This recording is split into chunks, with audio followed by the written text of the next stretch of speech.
This mashed potato casserole is a great side dish to serve this holiday season. Here I have 2 pounds of potatoes that I peeled and boiled until they are tender.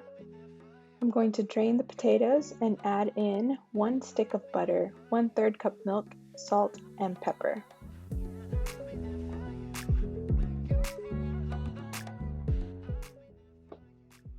I'm using an immersion blender to blend this into a smooth, velvety mixture.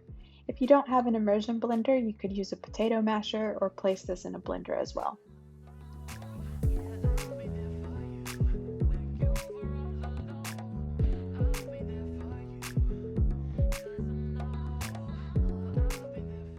Once that is ready, I'm going to put this in an 8x8 pan that I lightly sprayed with nonstick cooking spray and top it with crumbled bacon, cheese, and chopped green onions.